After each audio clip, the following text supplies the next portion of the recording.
Welcome to Machismo TV, the ultimate destination for modern men seeking to upgrade their lifestyle. Our channel covers a range of topics including current events, fitness, personal development, and technology to help you look, feel, and live your best life. Tune in for actionable advice and engaging discussions.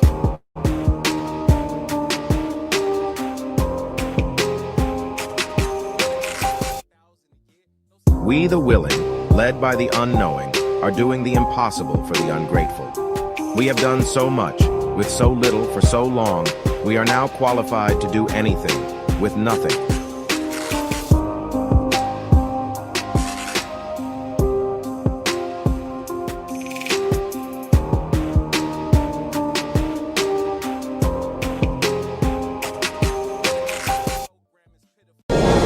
So join up.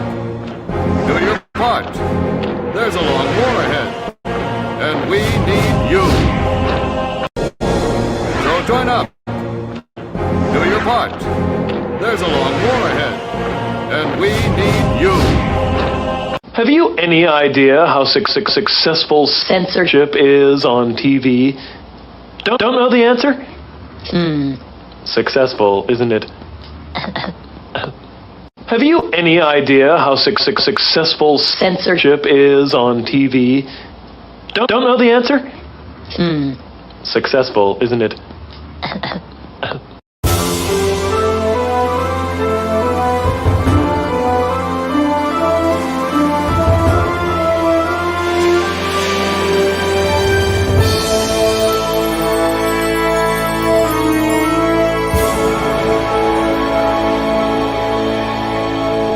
About how we can better ourselves and further ourselves, further your mind, you know what I'm saying? I don't wear my trust on the last one. Let's be clear, this is I don't be in your love when the bad don't sleep. invasion. Deep pressure, feelings in the middle of the street. Fuck it up, fuck it up, fuck it up, fuck it up, fuck it up. When you was at your lowest, tell me where the hoes was at. When you was at your lowest, tell me where the bros was at. 3:30 in the morning, scroll through the colors. Nobody but the mirror looking for the fall off. I love when you count me out. I love when you count me out. I love when you count me out. I love when you count me out. My name is in your mouth. Alright, might be about you.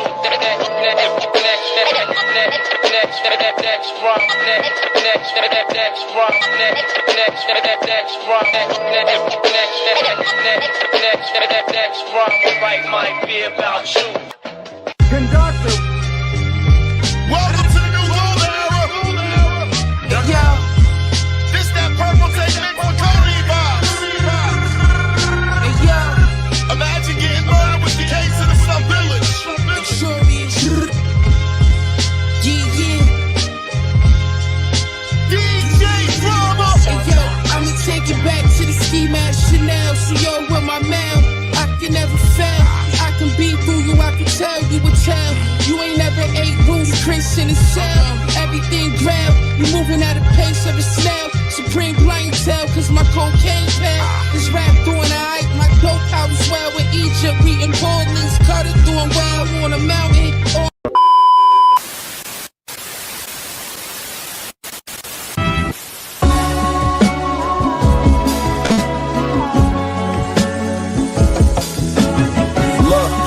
Play my position in the kitchen, I'm working. Whip it, bag of half and 50s, hit the strip and I serve it. If it's an issue, trust, I'm coming to get with you in person. With the extender, throwing at you till I flip the Suburban. All my businesses flourish, I'm on my way to my yacht. I put a 6 on the dock like Julius Irving. Damn, I know my nigga's sisters is hurting. He caught new case, but got his sentences concurrent. That ain't get him discouraged. Another homie in prison for murder. He will let his gun clap and fire at anyone that will try. Watching this baby mother's cry, I got numb, I can't lie. His mama ain't shed a tear. She know that come with his line. Thought about it, his kids was young when son got the time. Won't see his daughter graduate, can't teach his son how to drive. Not to see where I get this ambition from and this drive, the machine. I'm iller than anyone that's alive. Look, bought the Benz truck and the Maybach with no lights straight from dealership, not from the auction with the low prices. A long way from selling white and running from the pole laces. You niggas know who flow nicest. Raise the bar like coke prices. Fronted the homie, caught a joint, he stopped answering. Then my nigga since grammar school, I don't know how to handle it. Olive green battle windbreaker to wet my taste buds. Y'all hate niggas praying for table crumbs.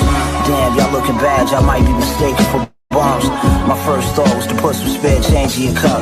Here's a blanket, at least you'll be covered up. I'm becoming numb. I don't feel the love at night, I hug my guns. Might touch you with the same razor I used to cut my drugs. Homie, these blades ain't made for shaving, son. Snub is stainless. The air is white like Shayla Buff, I waited. Lipo sucked the plug, left weightless. Niggas on the waiting list. Look at your greater wig, what's that, a wave kick? Listen, baby, don't shake the shit, please. Still a assist, shit scaring away the fish. I'm a player, son, I'm just here sharing game with pimps. Bitch tried to throw a big monkey wrench in my Benz vent. I find it interesting, I was chilling just when they thought the engine went. I still did it big. Pick of the litter, but ain't no kittens here.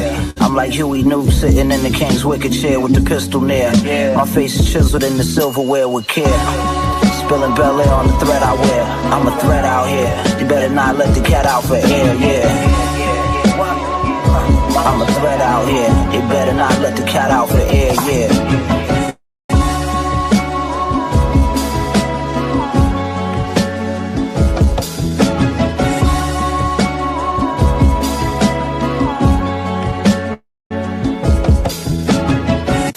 I used to think about the people in your life.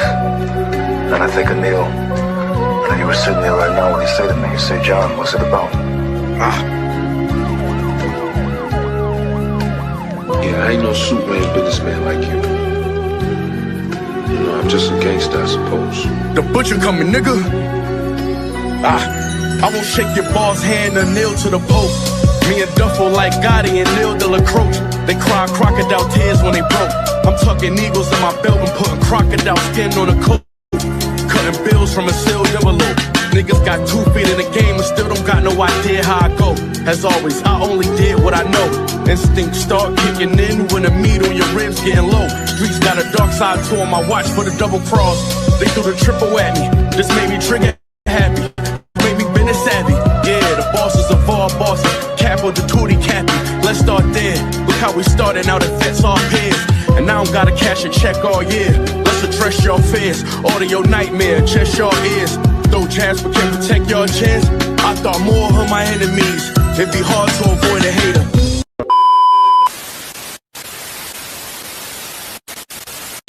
On decorations. But the white boys had told all them French gals that we had tails.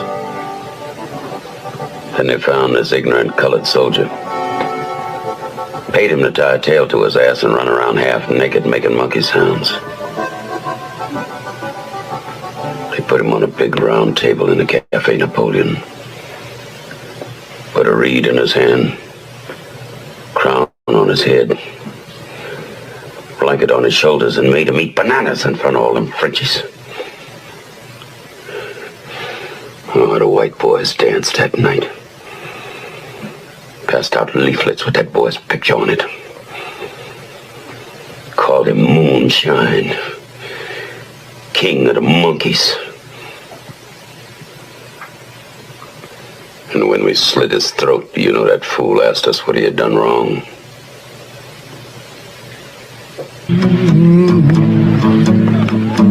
Country shit. My daddy told me we got to turn our backs on this kind, Wilkie. Close our ranks to the chitlins, the collard greens, the cornbread style. We are men, soldiers, and I don't intend for our race to be cheated out of its place of honor and respect in this war. But I gotta be the best of them all. That's just cut and dried. I'm the best. Whether you like it or not, you're looking at, the greatest, the best looking man, the best dressed man, long limousine, jet airplanes, custom made clothes, and any woman in the world I want, just like that. You know what? Let's face it, if you're not carrying the big gold, you're second best no matter what you tell yourself. So give her Now, ladies and gentlemen, get used to it. Who you're looking at, the man. The almighty, the legendary West Side. Hollow be thy name. Are you really ready? Fly God himself. You're looking at the man.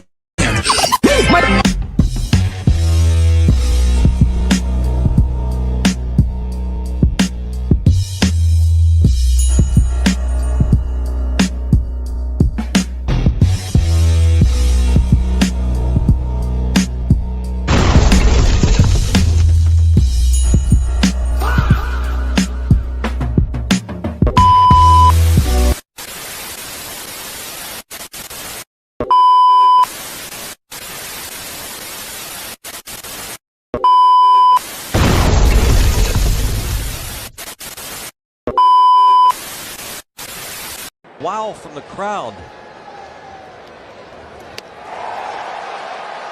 How do you like this show? There's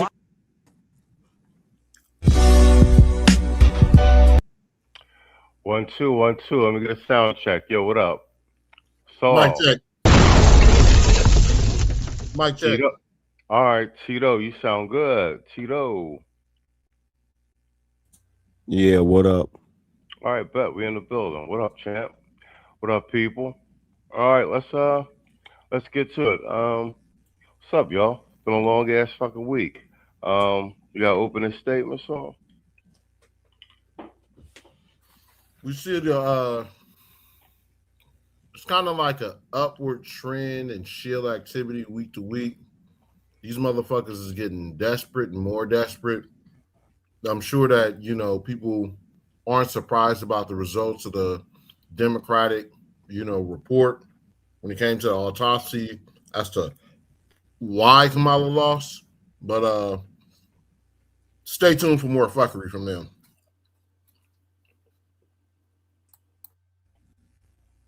All right, bet. Tito.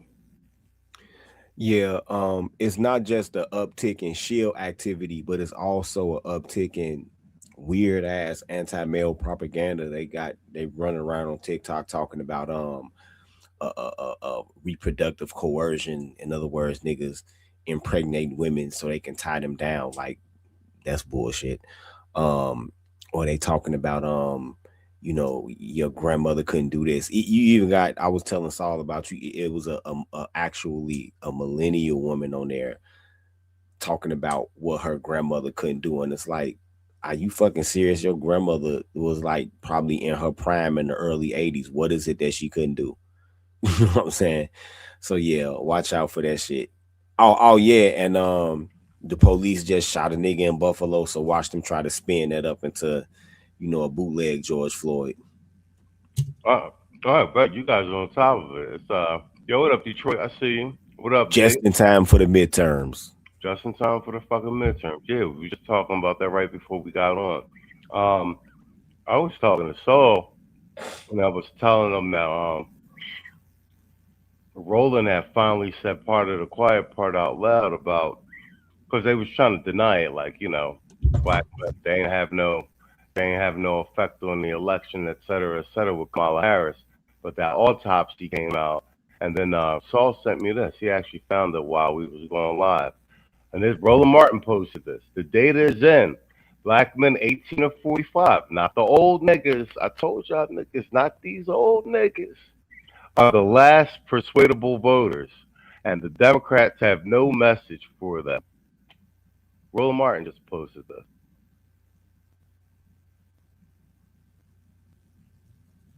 What was that woman a few years ago?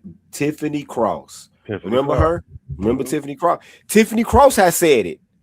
Tiffany Cross was the first one to say it. And she didn't directly say Black Manosphere, but she was talking about, these podcasters. But that's basically saying it without saying it. You know what I'm saying? She said it way back then. She said it directly. She said it right as the Democrats' hope was crumbling right before the election started. She had said it. Spot on, Saul. I think one of Was the that then or was it 2022? Wait a minute. Huh? Yeah, she got fired in 22. She got fired in 22. So okay, you know what? That's well, as you can see how long we've been at it. Yep. Inconsistent. She said that when what's the name couldn't when old lard ass couldn't get in. Stacey Abrams.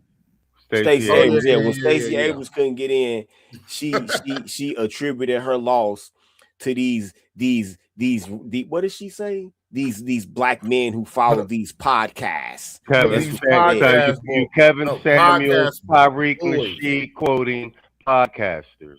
Yep, and she said that, and she was like, "They're going to be a problem and all that." Yep, you was right, bitch. It's a serious problem.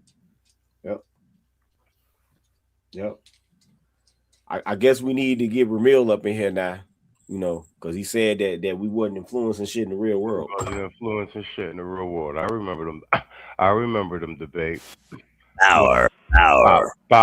Yeah. But who was the other boy? AM. That was the AM. Yeah. We're gonna have to reset those debates up. No, AM1, Dupatala, all them niggas said the same show. They're not getting anything done in terms of policy. Big J, Triple X, all in our mama's basements, right? Yep. That deserves a Snow Bunny drop.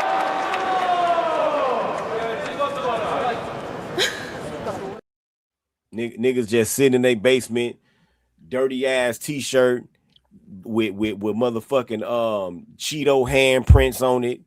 You know what I'm saying?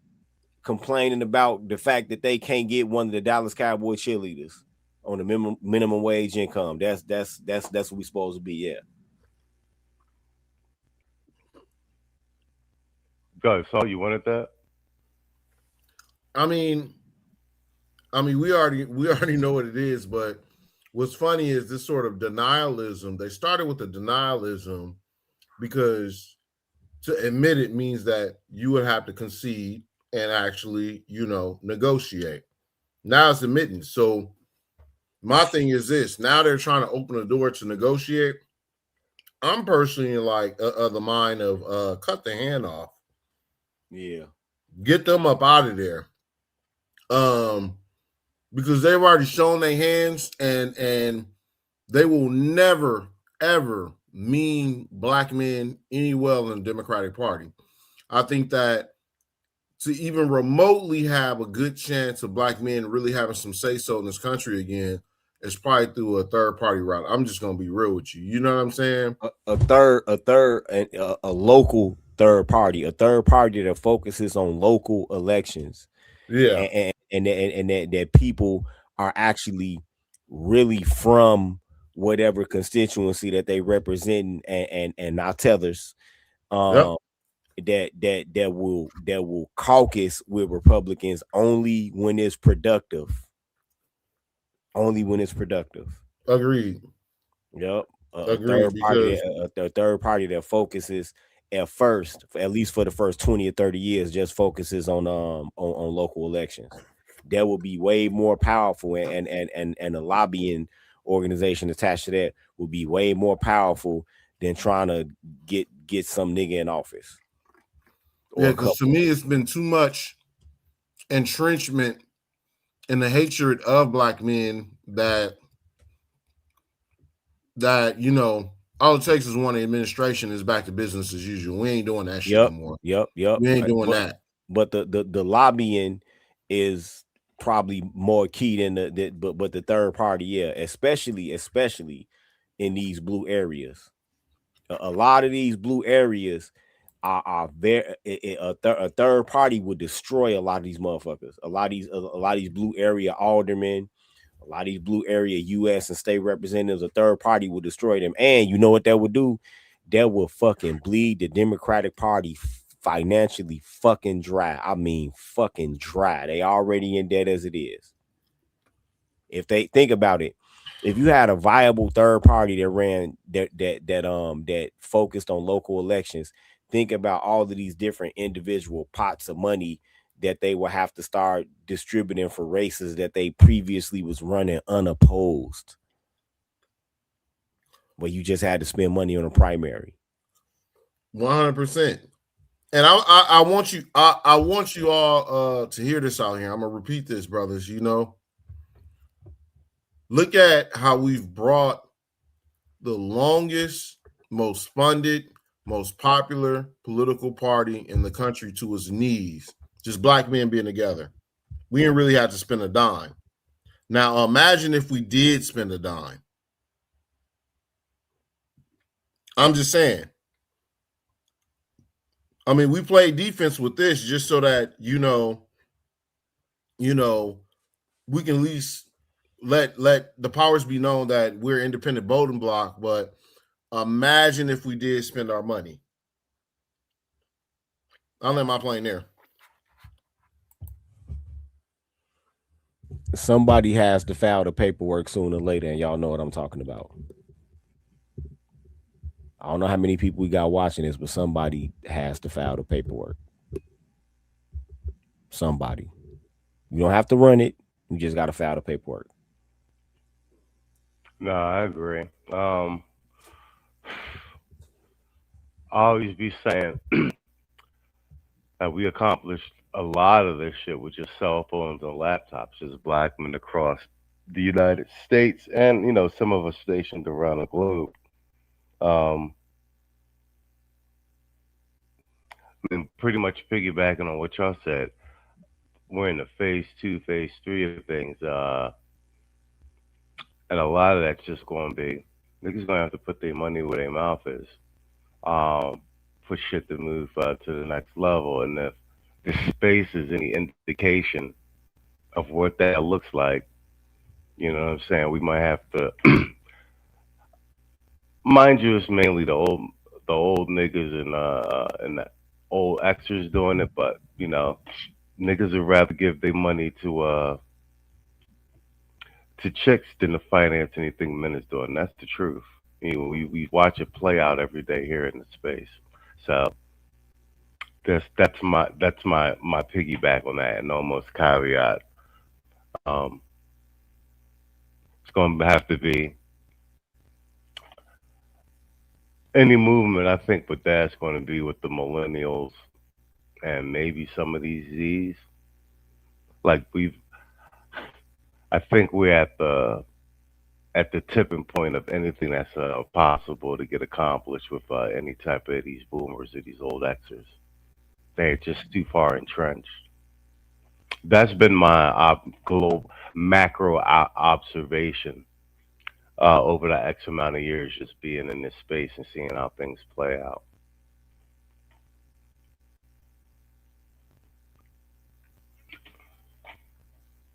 I don't know. What do you think? Yeah, it is. But like I said, lobbying goes a longer way than anything. You see the type of the things that Asian Americans are able to get done with lobbying. I agree with you. They don't have a bunch of people in office at all. No, 100%. Yeah, 100%. I think once again a Pareto distribution. Just like we were saying, we only needed 20 to 30% of black men just not to vote Republican, if either don't vote Republican or vote for Trump, and that it would be a tipping point, and it would unravel a lot of things. We've seen that happening. To your point about the pack and the paperwork and the lobbying, because I agree with that. We've been talking about that for quite some time. It's going to be one of these 10%, 25% men type things. You know what I mean? And it's going to be done quietly. Going to be done quietly, because as much as Keisha's, it'll be niggas that'll try to derail it. Let's just keep it a buck. Oh yeah. It'll be niggas that'll try to derail it. I mean, Keisha's will have what they want to say, but though, you know what I'm saying? But it's going to be niggas that are going to be the biggest stumbling block, not no white boys. I'm telling you, it's niggas that's the biggest stumbling block down here. Yep. Real shit. What up, Kwame? What up, Quiet Storm? Yo, salute, chat. Well, shit, I was talking to you about before we went on about this. Actually, I messaged you as soon as I seen it. this goofy Negro getting himself shot outside the White House, which is, and I'd be interested to know his background. I wonder if he's FBA or when they do his 60 degrees of separation, do we find a fruit monger alliance or something in there? Because these archetypes just keep falling through 100%, no matter what's happening. I think we've done a really good job at mapping. Firearm from a bag and began shooting at officers on a busy intersection near the White House is dead. Out! Everyone to the front living room right now! Right now! Go! I'm going! Shot by agents returning fire. The suspect, Nasir Best, taken to a local hospital where he later died. The 21-year-old was known to police and Secret Service with a history of mental health concerns, according to multiple senior law enforcement officials. A second person who authorities believe to be a bystander injured in the shooting. Yeah, I think this shit. Whatchamacallit? Niggas don't be really going after political officials like that. We just don't. Like, it just is general. Like I said, this ain't the 60s and 70s and shit. Yo, what up, Music Man? What up, Kwame? I see y'all. We just getting started, so y'all just in time. Whatchamacallit? I was talking to you. Like I said, I sent this to you first, dude. I think I sent it to you yesterday. Damn, you know what? I forgot the Shabbat Shalom, too. Yeah. What's your take on this shit? I think that dude right there, I think that they close the one fucked up thing that the Republicans ever did was closing the crazy houses. And it's a bunch of that dude walking around in all of these cities, man. You get on a train, right? It's just that this nigga happened to get a hold of a gun. You know what? He might have found that gun. Think about all the times that he came there and they turned him away. He came there before and they was like, oh, this is crazy nigga again. They turned him away. And they said that he wasn't a danger because he probably just kept at random times walking up talking about, I demand to go see the president. I'm Jesus Christ and all of this shit like he did. And he probably just, either he found a gun or maybe one of these motherfuckers told the wrong person about him and they was like, oh, word. And then somebody gave him one knowing that he'd go do that. That's what I think. I don't that right there. I don't think it's no real organization behind that. I think that motherfucker either found a gun, he got a hold of a gun some type of way, but it's a lot of crazy motherfuckers like him. I'm with the whole crazy angle. He just seems more like a useful idiot to me. More so in particular with the timing. Like I said, the blackface, et cetera. And like I was saying to you before, it speaks also to we've been talking about this for years plus the ongoing hail of mainstream propaganda pushing these non-news related narratives, like I said, and its ability to wind people up for things like this, like I said, but I think is goofy.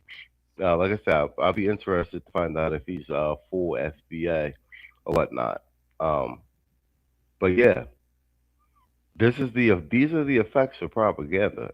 Like I said, if this is a person that is quote unquote mentally ill, I tend to think that most things aren't random, just in general. He look like he come from Ghana or something. That's what I was getting ready to say. Look at that cranial structure. That's exactly. You know what I mean? I ain't gonna get too ahead of myself, but look at that cranial structure. And they be losing it too. I don't see it's this one African lady with the yellow crochet cap that be on the red line. They go crazy too. African lady, they go crazy too. Oh yeah, but my point is that they're prone to political acts, political violence, because that's not normal in their country, in their respective countries. Do you know what I'm saying? Yeah. Yeah, I already knew for some reason you was gonna say the red line or the green line. It's funny that Yeah. they got that train right there too. It's an African lady that be wearing this yellow crochet cap, and she be on there talking about all of you men's penises are cursed by the devil. Pause. That's a no did it. We need to be washed by the waters of Minnetonka and the Snow Bunny drink.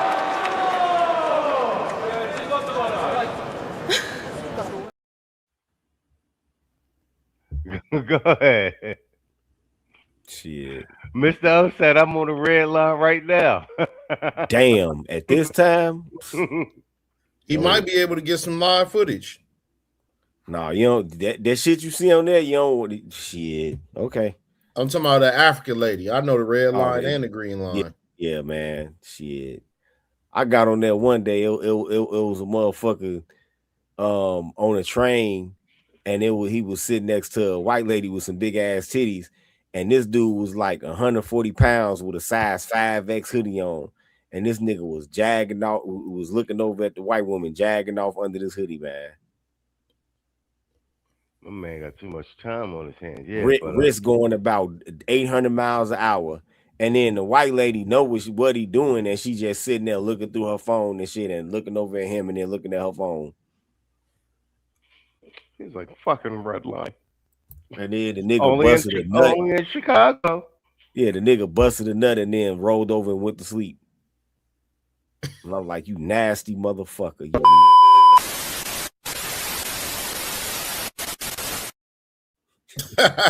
nasty motherfucker. Wow from the crowd. How do you like this show? There's Mr. O laughing. No, go ahead, Saw. That's all you, man. I mean, this is pretty much self-explanatory. You know, it's to the point to where people are just desensitized.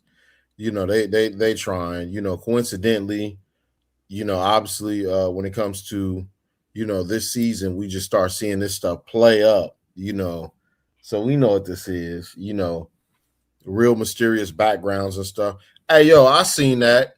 Oh, girl said, "What's that? Firecrackers with your curious ass." With that newscaster. Oh, the newscasters, yeah, they got all the clips of the news because this happened while everybody was broadcasting live, and they got like somebody put together a montage of them like turning around and they hear like the shots really go off and then start jumping under the tables and shit. It is hilarious. These newscasters, they was not playing around. They was like, fuck all that shit. Cameras rolling and everything. One Becky was real curious. What is that? Those fireworks? Yeah. Anyhow, we know what this is. This, I mean, it's just a psyop once again. You know what I mean? You know, Tito, you called it. You know what I mean? We gonna be seeing more of this. You know, and I think that we need to really lean in on the political violence law, like maybe some like enhancements and stuff like that. You know what I'm saying? I think we need to lean in on that a little more. You know what I'm saying? I Bring mean, alarm on that shit. They already have. I mean, the law, the framework of laws that we already have. You know, terrorism statutes. We already have hate crime statutes. You do know that. The biases that cover hate crimes, political orientation is part of it too, or political affiliation. I'm sorry, it's part of it too. It's political or affiliation, skin color, ethnicity, religion, and sexual orientation. Anything against any of that is a a bias crime. It's a hate crime. So it's already laws in place to deal with this. But another culpable party in this is the fucking media. You know what I'm saying? You make every individual crazed nut think that Armageddon is coming. You make them think that they're gonna take away Social Security, or they're gonna take away public aid. They're gonna take away Section 8. They're gonna take away Black people's right to vote. They're gonna make people slaves. And this is the shit that you get. No, it's spot on. You actually speaking to a point that that I was making earlier. Like this is what I call the Goebbels effect. You know, Yeah. it's the Joseph Goebbels effect, and that nonstop repetition, et cetera, et cetera. And like it's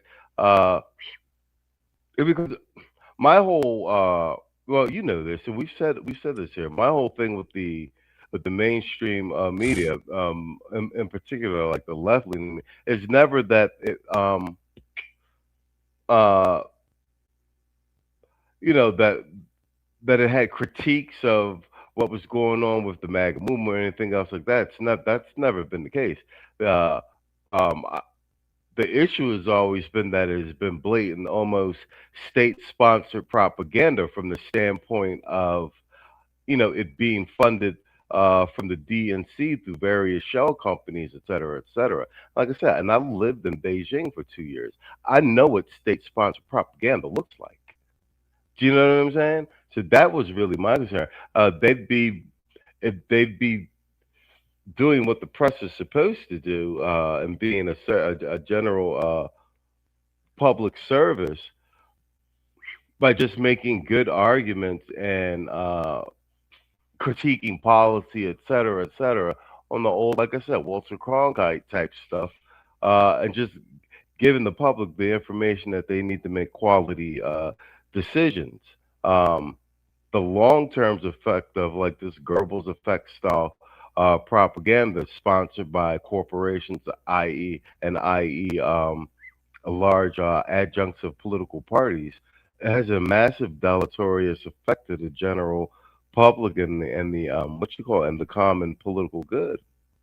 That's always been the premise of my stance with regard to that. And then with the Democratic Party in general, uh, I got vendetta because like now that it's all we done all came to and agreed and it's been fleshed out. This is the party of the Klan, and we could track everything from their formation all the way up through LBJ to where we at now. That they just been a nonstop enemy of the heterosexual free thinking black men more than anyone. That I'm just like, let's just uproot the party, root and stem. But from a two party standpoint, if they actually had quality policy platforms and everything that we could debate back and forth with what was presented by the MAGA policy platform, I think that'd be good for the general public in general. Do you know what I mean?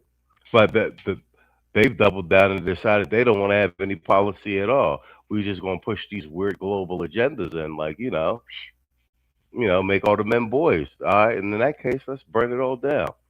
That's my stance with that.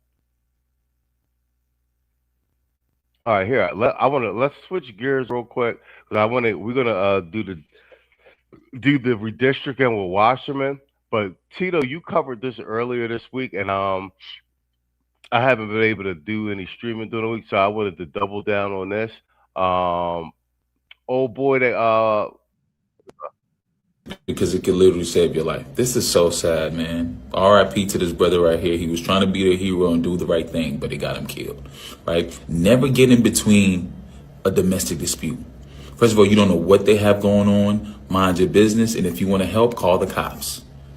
That's not your job to go play hero. The cops are trained to deal with dangerous people. You don't know if the aggressor has a gun. You don't know what they got going on. You don't know if he has mental issues. You don't know if he's on drugs. You don't know what's going on. So to throw yourself in somebody's dispute to try to go be a hero and get yourself killed is not the right way to go. All right? It's always better to be a hero that lives than a hero that dies. All right, so call the cops. It doesn't make you a bitch. It doesn't make you a snitch. The goal is to be alive. It's for all y'all to go back home to y'all's families, right? So if you can help the victim by calling the cops and letting them do their jobs. Don't go in there and try to be a hero because it could definitely get you killed. All right. go ahead, Tito. You actually did a full stream of it, so I'm gonna roll it over to you first. And then you can pass it Saul, and then I'll close out, say something on this because I wanted to cover this because two things. One, the ongoing trend with this, and it's like this being the black man as the mule and the attack dog in the community. But two, what I noticed with this one in particular And that's the one thing I like about TikTok. It's the short form content, and you get more everyday Joe type brothers making content, and even his approach to this is damn near a public service announcement.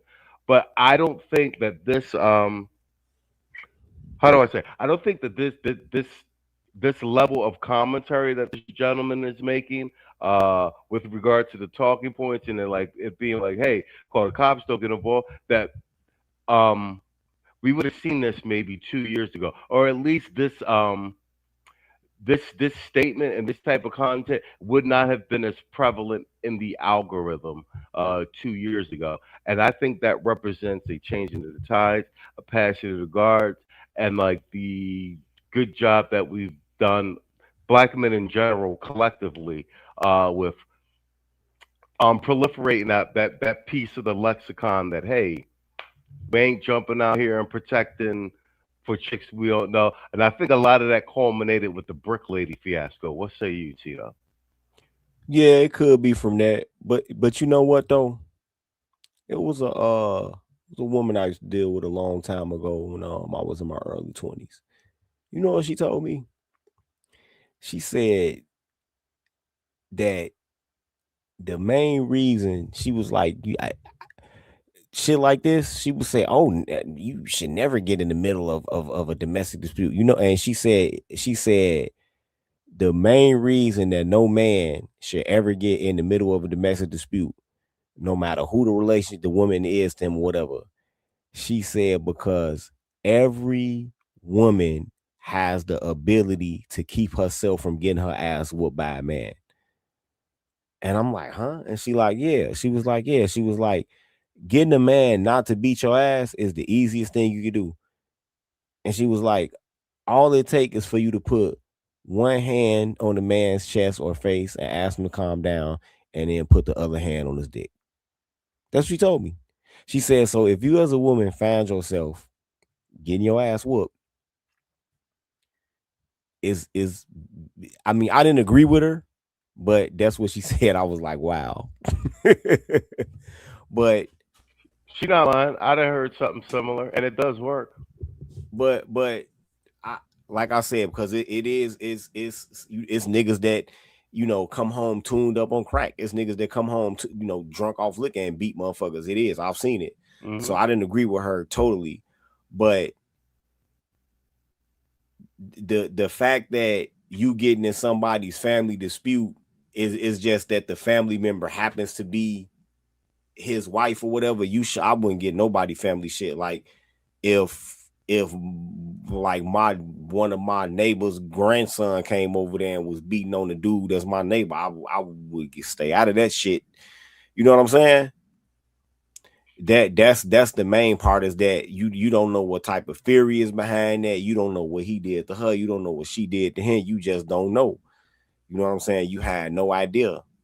And to get in the middle of that shit, getting in the middle of two women fighting the same shit, you stay out of that shit. I'm telling you, that shit is deadly. That shit is toxic. We had seen the joint last year in Atlanta when the bull was whooping the broad's ass at the gas station. The bull went over to help.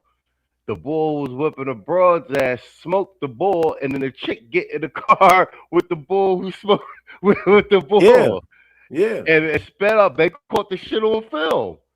And the bull all laid out. And then, like I said, the chick seen the bull was smoked. She hopped in the car with the bull was whooping her ass. Yeah. Yeah. I tried to intervene on some shit like that before up on 75th Street. And and I had a pistol in my hand and everything. And the girl smacked the shit out of me. That's to this day, that's the hardest I've ever been slapped. She was a little short motherfucker, looked like 2D off Facts of Life. Smacked the dog shit out of my ass. What you call it? What's the shit? The Army Ranger that got stabbed to death. The bull was white bull. Yeah. The bull was beating the dog shit out the chick. The Army Ranger sees it. This day he in plain clothes. It's like this regular civilian shit. He ends up like badly beating the boy that was beating the bro. While he busy handling the boy, the chick pull out a knife and stabs him to death for beating the boyfriend up. Stabbed him in his neck and everything. Do not get in the that was my first and last time. I learned my lesson that day. Shit. Army Ranger at that. Well, he had his back turned. He was, him and the boy was tussling. I guess he was giving him that work. You know, they start tussling and everything, like, you know, gripped up on the ground. While his back turned, the chick pulls out a knife, stabs him on his back, and then stabs him in his neck. And he bleeds out in the alley. I remember that being on the news. Go ahead, Saul. What say you? We done had this conversation. That motherfucker G.I. Joe was there. Yup. No, but that whole chivalry, that chivalry shit. That like one that really is a part of American culture. It is for whites, blacks, just all across. And like I said, it's taken. I don't know. I started watching Red Pill content. 2017? Taking damn near a decade to start beating that shit out of guys' systems. So, look, man. I don't know what's up with these Super Saiyan simps and stuff like that. You know, it looks like they're in the same cemetery as those divestors that been smoked up in a pack whenever they go to Brad or whatnot, man. You know, motherfuckers just don't learn. I guess there needs to be more media about that to kind of discourage, you know, trying to be a damn hero. 9 times out of 10, a dude ain't gonna just haul off and just, you know, slap a bitch. It just don't happen like that. You know what I mean? Fact. You know, for somebody to get to that point, one has to ask himself, like, what was built up before they even came to that? 2, you know what I mean? We've all been there, bro. Let's start there. Fact. We've all been there where, you know, somebody say something foul, do something foul or disrespectful or this, that, and the third. And at this point, you know, people, you know, kind of, you know, are asking for it, and, you know, that sort of, you know, mentality needs to die with chivalry, because these bitches killed it. I'll land my plane there. One, you're fucking spot on with that, and I've said this numerous times. I'm a big student of history. Even like this whole concept of chivalry. Chivalry is something that was created and invented for the aristocrats and the higher classes and ladies. Chivalry did not extend down to the wash girl and the bed wench, and then, you know what I'm saying? That was something that was created for aristocracy and et cetera, and women who were ladies. And even when they say ladies, like, these are women that were under the, the protection and auspices of a family, and they were being passed off as right, and where the father could vouch for and guarantee the woman's virtue. Was why you have courting and chaperones and all of that. So you could vouch for the woman's virtue, and when she was being handed over for marriage and everything that was associated with it, land, money, title, et cetera, et cetera. A lot of that shit wasn't extended down to fucking, you know, brothel maidens and shit like that. You know what I'm saying? So a lot of that's been, you know what I'm saying, spread to, you know, to where it doesn't even, where chivalry wasn't even supposed to fucking apply. I'm just saying. You know what I mean? Wow. Let me see what it tastes. Okay, that's funny. All right, let's do Tito, you did this one too. Fact. Oh, hold on, look, we gotta do this. Motherfucker, Rich Turner. Rich Turner in the building. He said that's why spaces like these are life-saving. No brothers who have received our message would have stepped in to help Keisha and help Octavius figure this BS out. 100%. That deserves a booby drop. I got this. Bruh.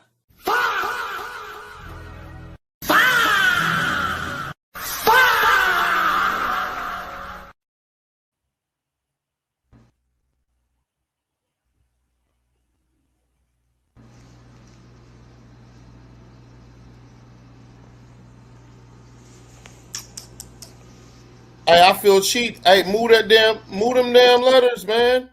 Run that back. Yeah. I'm gonna run it back. I got the banner up there, fucking up the program, though. I got the fucking up the program. My bad. Hold on. Haters because it could literally save your life. This is so. Shut up. Let's try that again. Let's take Wrench's comment down. Let's run that back one more time.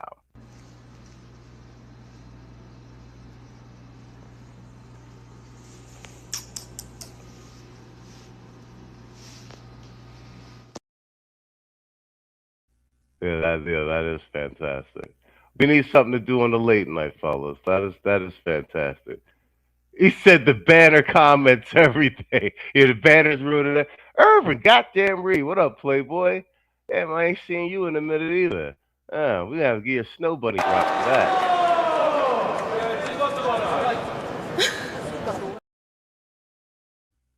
Irvin Reed in the building. All right, Teal, you covered this one too. We gotta get some of this fuckery out the way before we get to some more politics. Life after a fight inside a Tim Hortons in Fort Wayne. All right, I'm gonna say this first, bruh. Internet is undefeated.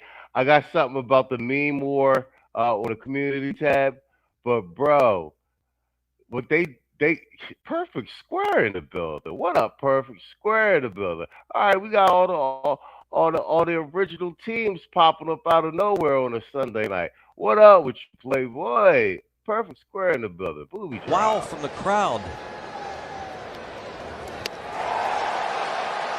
How do you like this show? There's yeah, but like I was saying, man, yeah, they putting AI to work ASAP. So y'all know this 70-year-old woman got beat to death basically by a 30-year-old at the Hortons. Tito covered it earlier this week. But I wanted to speak on it on like the ongoing violent, crash out of the Keisha while they thinking that shit is fucking thinking that shit's fucking normal. But the very fact that they put AI to that shit immediately, bruh. Did you know a woman lost her life after a fight inside a Tim Hortons in Fort Wayne? A 75-year-old woman returned to a Tim Hortons in Fort Wayne, Indiana, to complain about a wrong drive-thru order, never imagining it would end in tragedy.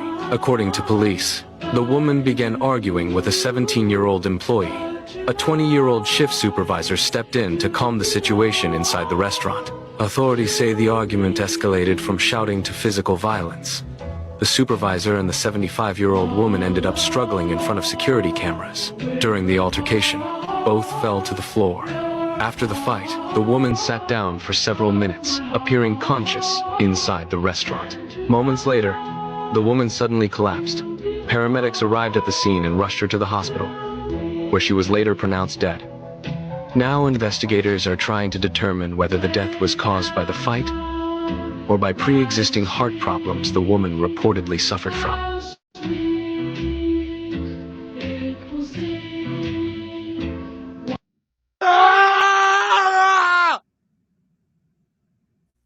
Shut up, bitch!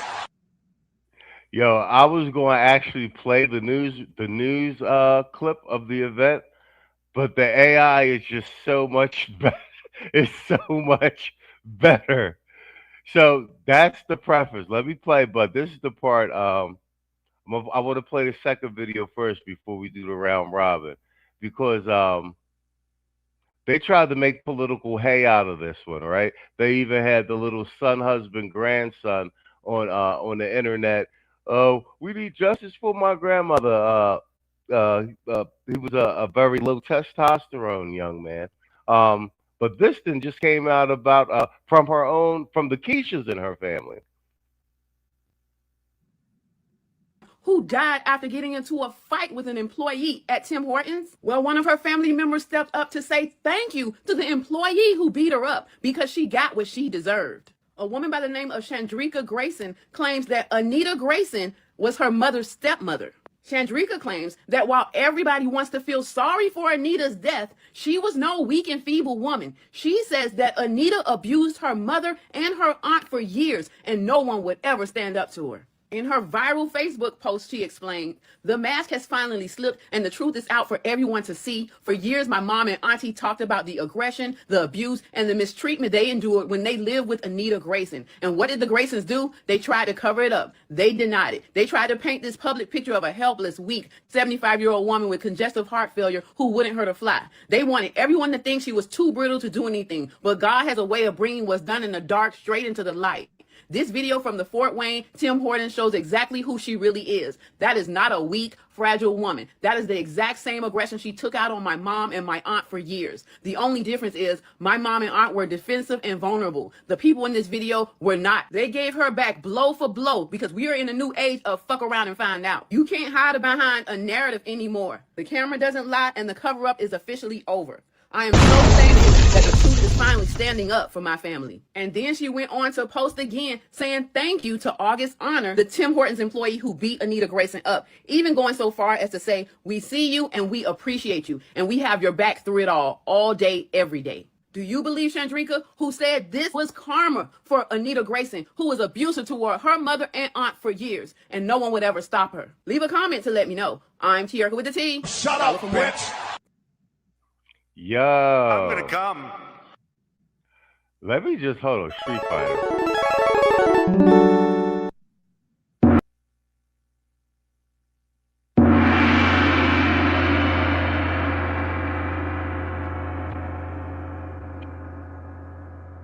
And Tito, I didn't even know about this, so I'm glad you brought this up to me before we prep for the show. So I'm gonna pass it to you. But I had really just wanted to do this segment one because everybody knows since season one we've been chronicling the violent Keisha from every age demographic, every social economic what do you call it, and especially with this ongoing trope, especially now in light of what God is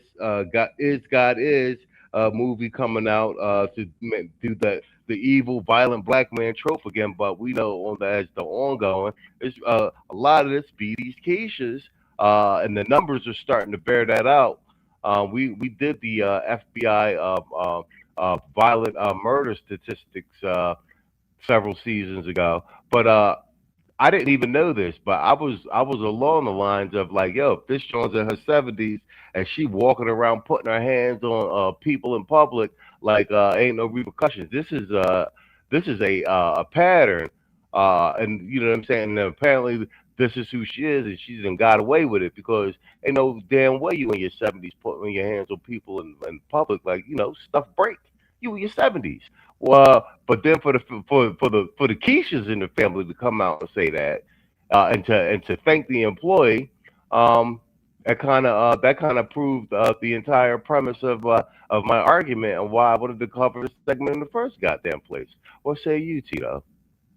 Yeah, man. I'm glad that shout out to her. That would be this woman's.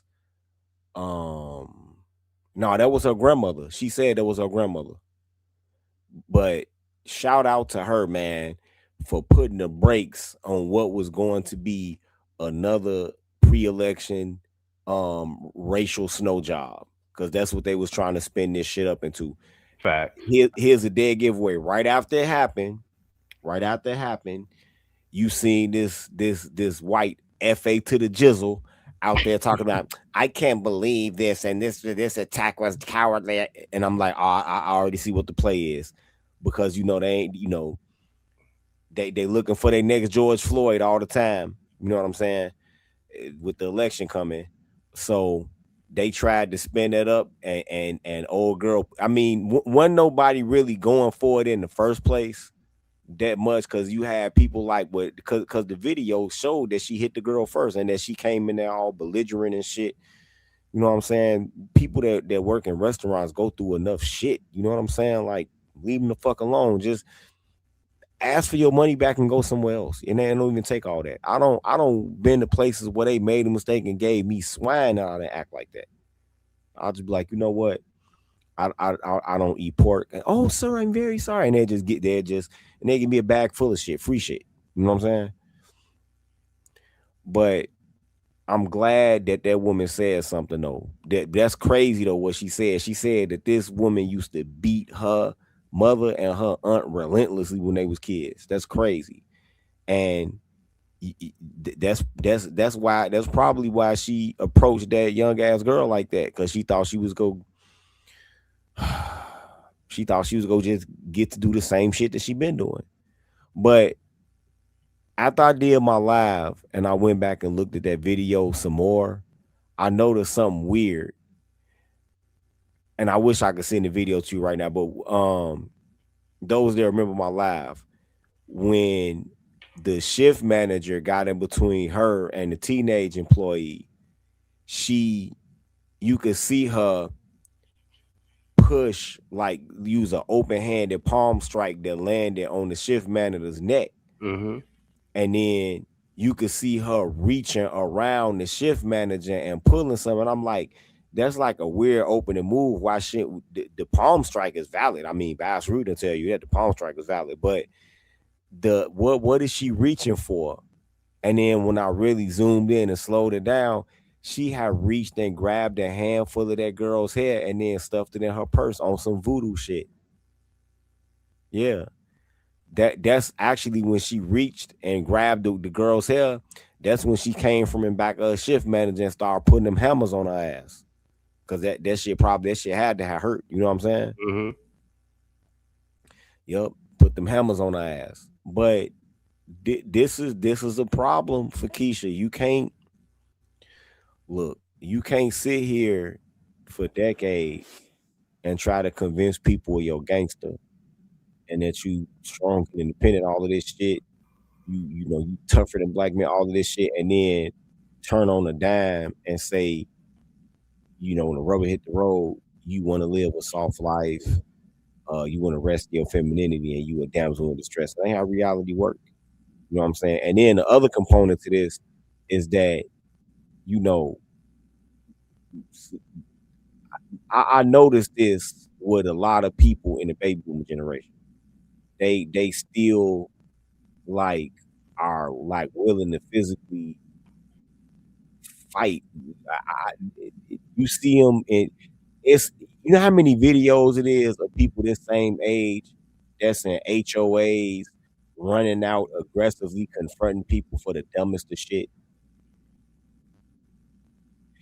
It's a TikTok video where it's a white guy that's like the same age this woman is, that it's the guy getting a really real nice Mustang in detail in his driveway. So the detailer that's out there puts up a sign while he's doing the detailing. I guess so people driving back can be like, oh shit, we can do my shit too. You know what I'm saying? Mm-hmm. So this dude runs across the street talking about, hey, you can't be fucking advertising here. Like, what? On somebody else's property. You know what I'm saying? This is how they are. This is how they are. It is. This is how they are. Well, I know dude was like, shut up, bitch. No, they was laughing at him. They was laughing at that dude. But the more they laughed at him, it set him off more until the dude that was doing the detailing took his sign down and was like, all right, man, why don't you leave us the fuck alone? And so the dude was still standing there complaining. And so then they doused him with this soapy ass fucking water and shit. Then he left. Fucking dumbass. Boomers gonna boom, man. Boomers are gonna boom. So what say you of one of the Keisha incident in particular? He said Machismo. I sent the clip Tito showed on his stream to your WhatsApp. All right, Bella, let me pull my WhatsApp back. It's already downloaded. My man, these youngsters, don't care about age. They'll beat the shit out of anyone. But so back to my question. One, the incident in general, but more in particular, the statement by the family member, the Keishas in the family, afterwards, publicly thanking the woman for beating the woman to death. whatchamacallit, didn't see that one coming. Clearly, neither did the Keisha who caught the heart attack. And Wrench, you are out of control with that bass rooting, comment. Y'all niggas is wildin'. Wow from the crowd. How do you like this show? There's I'm gonna come. I'm gonna come. Yo, that's all you saw. I say this, man. We created enough of an environment to where the lack of accountability reigns supreme. Facts. And all you're seeing is years and years of the accumulation of a sort of supply of narcissism, to the point to where she was so inflated that she really thought that she can go into a public establishment and put hands on people. And I'm trying to think, what could this have been over? Delayed coffee? Maybe the wrong amount of change? Maybe too much sugar or too less sugar? There's nothing that in my head could even rationalize putting hands on somebody in a damn coffee shop. It just doesn't make any sense. I'm guessing maybe the manager, was setting a boundary, and this lady went into a sort of narc rage. You know what I mean? And as a result, it was kind of incidental. I hope they get off, man. I hope she does not ruin anybody else's lives, just as she's ruined her own family's lives. I hope she doesn't ruin, those two young people's lives because, she decided that, she was going to take matters in her own hands, man. And this is what we're dealing with, man. This is exactly the type of stuff that people are actually finally are seeing publicly, that, there is no black and girl magic. There's nothing but black girl mojo or black girl tragic or whatever other bullshit we want to label it. You know what I mean? And this is what we have here, man. That's my 2 cents, though. Yeah, well played. And actually, I want to piggyback on something you said, because I think this indirectly ties to it. You were saying at the tail end about the people ain't going for that black girl magic, blah blah blah anymore. I'm gonna speak to something Tito said after the Charlie Kirk incident. And I'm paraphrasing, but he was saying something like this is like the death of like the sensitive white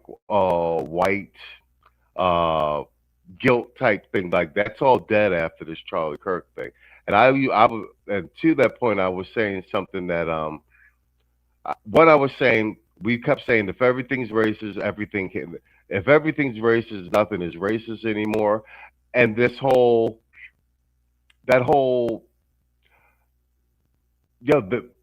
these Beckys and stuff like that, and they're not scared of all this all super extra bravado anymore. That card's just been played so far to the extent, and this is also one of those examples of motherfuckers oh really, that's what we doing? You know what I'm saying? Now I agree with Tito and a couple other people that the Chud the Builder shit, that shit's like a psyop, because turns out this dude's getting pegged English cigarette. You know what I'm saying? God's playing, and they're I think this was some social media type. It's funny where the Democrats put their fucking money, but when we see how quickly it's been debunked and stripped all the way down to all those different parts, you're oh no, this shit isn't authentic. He was put up to this, and and probably paid very well for that. But yo, Mr. O, is that you? I thought I added you to the stage. Are you up here? Yeah, I'm up here. Hold on 1 second. Oh, you see your background is terrible. No, it was a damn boomer. You know how these damn boomers be on their damn motorcycles and shit like that, man. You know what I'm saying? Hellcats, man. You know what I'm saying? What's that? Hellcats, SRTs, and motherfucking motorcycles. Boomers gonna boom. Speaking of This right here is the best example of what I've been saying on my platform for years about these old Keishas thinking they could go ahead and bully people and it's going to just like this not going to happen. This old college bitch right here thought she was going to go to Tim Hortons, basically go ahead, turn up, get her a little coffee, get her a little donuts, and was going to walk out with no problem until the motherfucker Becky put the flip-flops on her. But the whole thing is, though, I'm laughing at this, though, her own family. I got a family member just like this Machismo. I got a family member just like this Tito. I got a family member just like this Salty Balls. And this chick right here, you know, she's still in the world of the living, unfortunately. She does the same exact thing. A boomer. She goes in places, turn up, destroy everything. Until last time, her ass got shot. Yeah. A 70-some-year-old woman got shot because she couldn't control her emotions. And now she's mad because nobody come visit her. I love it. No. See, I can't stand the boom. Everybody be like, why you so hard on these old people? I say, look, the old people I know are the silent generation and the greater generation. Them the only old people I knew about. These new old colleges with gray hairs, they act like teenagers. They don't get no elder, what's the name, respect for me. They my oldest. And speaking of my oldest, I leave that old lady in the old folks home. You know what I'm saying? Wheelchair and all. She mad because nobody come visit. I said, why we come visit you? You've been a bitch to us all our lives. And that's it. And I hang the phone up on her and I'll tell her son to come by my house or I'll shoot him too. And that's about it. I'll pass the mic. Okay, well, I wasn't expecting that to go that way, but he couldn't wait to tap in, huh? This motherfucker was on that train getting madder and madder, wasn't he? He was like, when they talk about violent old bitches, I gotta get a piece of this. No. Yeah. Oh, and one more thing. Go ahead. See, R.I.P. to the man that lost his life trying to defend his co-worker and the young gentleman that went trying to defend his sister. I got a roast of content creator, a whole bunch of these simp dudes that told me, trying to tell us that if you don't crash out for a black woman, even if it's not your wife, you're a weak black man. And it's too many weak black male content creators that said that. So tomorrow I'm off. Before we go on random ish, I'm about to go ahead and call out all these weak ass niggas before. It's bad, bro. It's bad. But I pass the mic. Oh yeah, but that's what most of content is turned into. Like the shit that's supposed to be men's content. It's they making men's content but pandering for Keisha dolls. Everybody then turns into a fucking a watered down or a byproduct or some mutated version of fucking Umar Johnson and Derek Jackson. It's fucking ridiculous. Yeah, it's a sight to behold. But no, I mean your commentary is actually spot on with this one because you got something going on in real life. And like Saw say, you was chomping at the bit of the train. Like, I got to get a piece of this one. Violent old bitches. Bruh. Yeah. All right, bet. All right, solid. Let's do our SEC segment. I was talking to Saul and Tito about this, actually. I talked to Saul about it first earlier during the week. And we're just gonna do two small clips on it. I'm gonna do. All right, let's do it this way. So I'm sure you all have heard NAACP because Congressional Black Caucus and all these fuckers are losing their seats due to the redistricting, the gerrymandering war, which they started, by the way. They're so used to fucking Republicans or rhinos being so passive and not getting into the full political gamesmanship. They misplayed their hand with Trump. They're not realizing that Trump will go, okay, that's what y'all doing. Trump calls everybody's bluff and uses the full extent of his executive powers. That's what people are really upset about. But let's listen to one of these Negroes on TikTok with his response to NAACP telling black players to boycott the SEC. And then I'm going to play some paid for celebrity athletes who are good, well-trained monkeys. Colleges boycott. The NAACP just launched a campaign to encourage black student athletes to reconsider their commitments to southern states that have already started or are in the process of redrawing their congressional maps. Students who make those sports programs what they are not being represented on the state level. It's called the Out of Bounds campaign. It's more than about sports. It's about power, ownership, and accountability. We understand that black athletes have helped build college athletics into a multi-billion-dollar industry. But so many of those same states benefiting from black talent are actively working to weaken black political representation and power. Here's a list of the states the NAACP is encouraging athletes to reconsider their commitment. Instead of going to flagship universities like the universities of Alabama, Georgia, and Mississippi, they're asking students, fans, and parents to reconsider their talent, time, and financial support. And consider colleges outside of these states, and consider historically black colleges and universities. There are plenty of other universities and colleges and great athletic programs in other states that believe in protecting democracy and fair representation. We spoke with Yanari Lyons, who recently transferred from the University of Tennessee to Howard University to run track.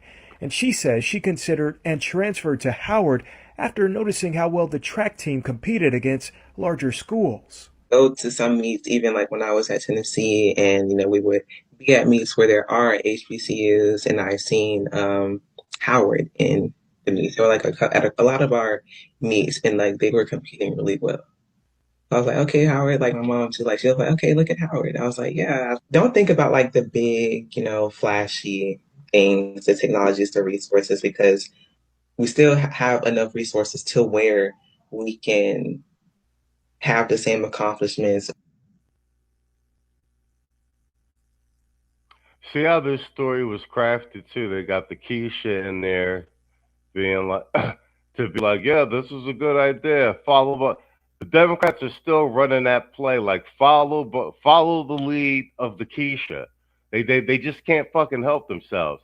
Now let's listen to these. And this is what another thing I've said repeatedly about what a good thing we've done down in this space is to chip away at the celebrity and athlete industrial complex in terms of like them being able to influence us, because half of these motherfuckers are idiots. Half of them are goddamn idiots. The NAACP, they call it the Out of Bounds Act, and they're calling for. Let's just off rip. Because these guys got a podcast and clearly they're funded. Do you really think these niggas are sitting around talking about the Audubon Act when they're not on air? Like, really? That's what we think. That really? For black players to not play in these states that are redrawing the congressional maps, right? And which is lessening the voting power of minority groups. Freddie T, what's your thought on asking these young high school and eventually college players to make their decision based on the states that are a part of this? Oh, hold on, let me read the caption he's got on here too. This is fully funded. I don't even know what Pivot is. It says It says, look, I'm going to be real with you. Black college athletes need to stop signing with schools and states that gerrymander districts. Really, this is what the athlete thinks? To block black redistricting. Ryan Clark. Now, mind you, he's already got his goddamn money. Niggas, man. Sort of regression of the Voting Rights Act. Certainly a regression, but I think first and foremost, man, we have to point out that we're just, with the redrawing of those congressional maps, when you look at the maps, we're just going back to the Confederacy. Like, these are...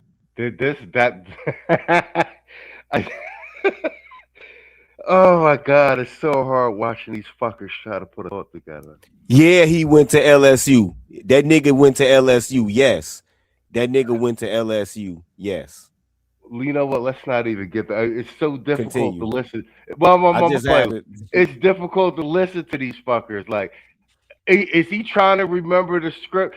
Dude, you're basically going back to the Confederacy. Nigga, you didn't think this through. Somebody gave you a goddamn script. You can't even complete the fucking sentence. The states that are involved. And when you talk about, you know, the schools that they are attempting to fight or expect these kids to, you know, stand down from, are basically those Confederate states, with the exception of Missouri, who recently joined the SEC, Kentucky, and Oklahoma, who wasn't even in existence during the Civil War. That's a lot to ask. Really? This the type of deep level conversation these three niggas be having off camera? I would have never known. Hold on. I would have never known. Just let me start up right now. Go ahead. It's unbearable. Go ahead. This nigga has the most nerve in the fucking world. Nigga, you played at LSU. You play in a conference that's been graduating niggas that can't even fucking read. Remember Dexter Manley? He couldn't fucking read. Dexter Manley was with the fucking Redskins. This nigga signed an endorsement. They handed him a script for a commercial and a nigga couldn't fucking read. You can't even read. Niggas, and people actually make fun of them for that. I remember Chris Carter joking about some dude that they was talking about couldn't read plays and was like, well, shit, he played at the SEC school, didn't he? And they all just looked at him and started laughing. Robert Smith looked at him. Robert Smith went to Ohio State. They looked at him and started laughing because they everybody know what's up with them fucking schools down there. But this shit right here is this young niggas ain't even think this shit ain't even go have. This is a total waste of breath what they doing right now. Them young niggas don't care about that shit. They don't. They don't care about and they shouldn't. And these dudes are going wherever the most NIL money is. These dudes don't give a fuck about no political statements and all of that shit. They don't care. They going where the most NIL money is. Period. I would be hard pressed surprised to see if any one nigga cares about this shit. You know what I'm saying? This shit is crazy. And it shows the type of low information motherfucker that the Democratic Party preys on. When it does come to this recent ruling, and yeah, I am a hater. Oh, I fucking hate the SEC. I hate the SEC. I don't think that because of political reasons they should have like a disadvantage in recruiting. No, I think everybody should have a fair chance to recruit people or whatever. But yeah, I fucking hate the SEC. I'm not, I don't make no secrets about that. SEC dick riding is one of the worst fucking things in sports. Y'all already know my views about the SEC. Yeah, look at the draft every year. Look at all the SEC busts. But I digress. But the recent ruling, all it did is say that, hey, we're not gonna allow the Democratic Party to year after year extend their power off of the basis of something that's not happening anymore. You know what I'm saying? That's all this is about. The type of stacking and cracking and all of that shit from North Carolina, that shit doesn't exist anymore. And when you look at these reapportionment maps, it's not a Southern sport, it's an East Coast sport. The first football game was played between Rutgers and Lafayette, sir. But when you look at these reapportionment maps, first of all, most black people don't live in inner cities anymore. I mean, in the South, they do live in a lot of all black towns, but that's not really an inner city. And so because of upward mobility and, you know, because of redlining laws and everything, now you have where a lot of blacks live in the suburbs, and they tend to live in districts around white people that vote Democratic anyway. So what happens is that you'll have a suburban district where the white people vote Democratic anyway, and then you'll have this cluster of gerrymandered like inner city districts. So it's just a way to redouble Democratic power. I mean, for God's sake, like I said, we had three just in the 2000 teens alone. We had 3 black mayors elected in all white towns in Utah. So where is this deprivation of representation? Like, what the fuck are they talking about? And then the irony to this is that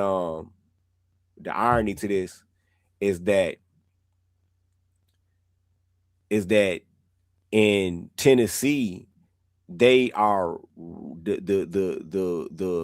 there's a black woman in Tennessee that's ran for a district that's in I think Memphis. Yeah, Memphis, 6 different times. A black Republican woman that's ran 6 different times. A black Republican woman that's, by the way, actually walking the walk of what most black women talk about they are. She's a single mother that got her own business, successful business, all of that shit, degrees, all of that shit.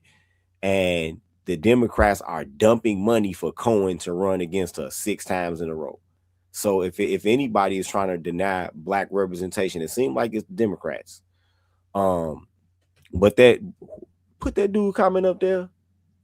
Boy, I will roast your ass about the SEC. I will roast your ass about the SEC and they dick riding and they media bias. I played in college. I can tell you what the fuck it is about the SEC. I don't talk to niggas that went to Alabama that sat on the motherfucking bench 7th on the depth chart so goddamn long that they gave up and got a fucking job. They got their degree and got a job. The fuck out of here, man. But they tripping in the chat over the SEC? Yeah, over the SEC. It is not that serious. Let me tell you something, SEC boy. Let me tell you something.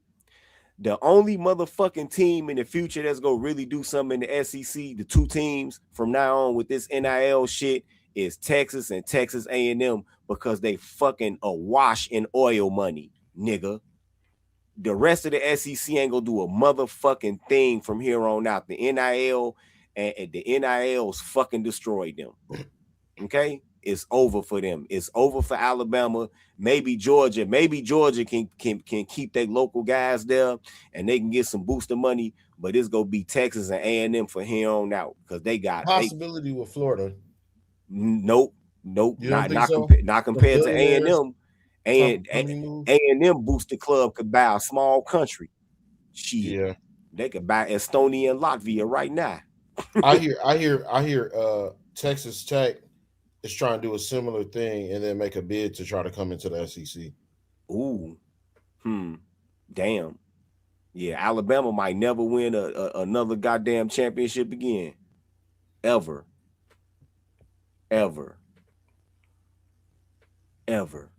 I had no idea y'all was gonna get this heated about the SEC. Perfect square in the chat, like fuck. Hey, I don't need you to be here for me. I got a naked bitch in the next room. I don't need you to be here for me, guy. Damn, the damn SEC Big Ten hatred is real. Jesus Christ. I'm looking at the chat, niggas is like, fuck Florida. Get back to politics. Exactly, perfect square. Exactly. Exactly. That's that oil money. Hey, on some big picture shit though. Hey, on some big picture shit. Hey, D, on some big picture shit. Tito don't like the SEC. I will say that. But I will say he has defended the SEC for football integrity reasons, in the sense that these motherfuckers ain't got no business doing this shit. They playing games. You know what I'm saying? Motherfuckers could put they intra or interconference rivalry aside, you know, for the bullshit. You know what I'm saying? Because if they do this shit with the SEC, that's gonna set precedence for them to try to, do all this shit all over. Next thing you know, it's gonna be ACC. Go to CIAA schools that are HBCUs. You know what I'm saying? So one gotta be careful of that shit, man. Like these damn Keishas is playing games, and also not to interrupt you, Tito, but I would say that has anybody noticed that Talladega College is bringing back their program? Really? Yeah, they ain't have a program since the 1940s, and they just announced them returning.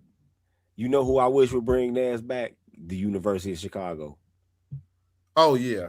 It's weird because the University of Chicago is one of the original charter Big Ten schools. Yeah, they are, and they beat Michigan in their prime. Yep. All right, he said he don't dislike the Big Ten. You can't dislike the Big Ten. That's symbolic of football itself. You can't. Oh man, hold on. What you call? And D, by the way, this was a political segment. It was. This was like the Big Ten. This was a political segment. It was Democrats trying to use black athletes as political footballs, no pun intended, to pressure these southern states with the SEC schools because they've been redistricted out of their seats. This Big Ten SEC rivalry shit just went left in the chat in the panel. Yo, this is so funny ass shit. Hey, Machismo, make me mad, man. Yo, this damn what you call it is tripping. This damn Nightbot. Meanwhile, while everybody else fighting, this damn Nightbot went full Keisha on the nigga. Oh, what? So wait, how do you not got a rich? Oh, your other account. I got you. You got that new account. Hold on. Does anybody? You mentioned that LSU didn't trigger me, bro. I don't. LSU was good for a couple of speed guys every now and then. See, this is the problem with the fucking SEC pre-NIL. Let me tell you what the problem is. Go ahead, guys. Go ahead.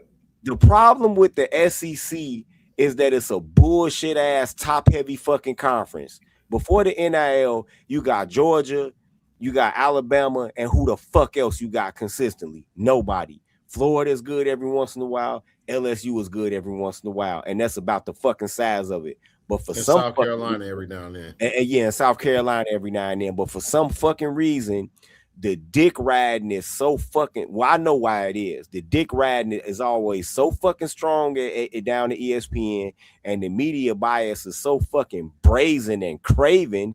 You know why? Because most of the football watching public actually is in the South, and so they want all of their nice big fat bonuses every year for increased ratings that they would get when it's more SEC schools in the fucking playoff. That's why the media bias is so fucking bad. The SEC is a bullshit ass top heavy conference. All of them fucking bullshit ass programs.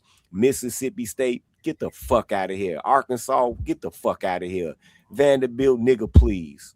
A bunch of bullshit ass fucking programs. And then they want to make it look like a win over there is more fucking credible than it is the fucking Big Ten. Get the fuck out of here. Pre-NIL, get the fuck out of here. Ain't no fucking easy ass wins in the Big Ten. And you motherfuckers playing on all that manicured ass fucking turf and all that fucking perfect ass weather. Get the fuck out of here. Get the fuck out of here.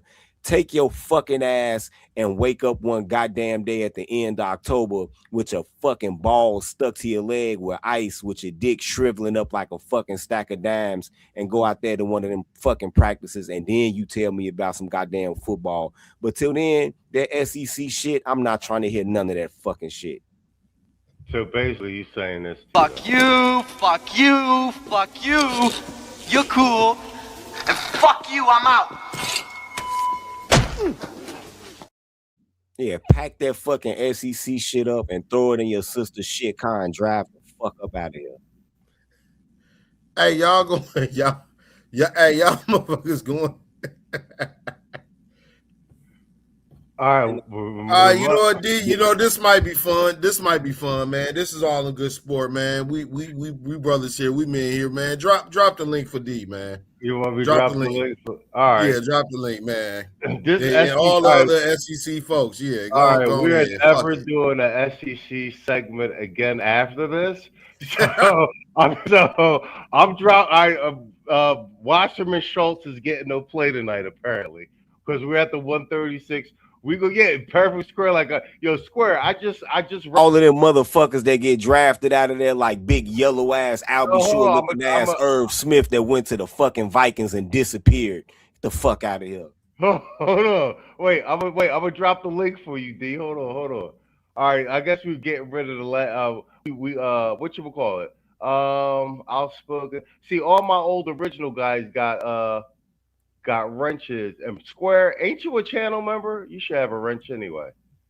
By the way, if anybody's here in the chat and is a channel member and doesn't have a wrench, say something now so I can wrench. Trent Richardson. You just in tagging this, you niggas. What is it? The outspoken introvert, man. This damn Nightbot, man, go on Keisha on niggas. Yeah, but whatchamacallit, my channel's on all during the week and everything. You got goofy niggas trying to take the fucking, it's on auto. So motherfuckers be spamming my chat with Bryce Young.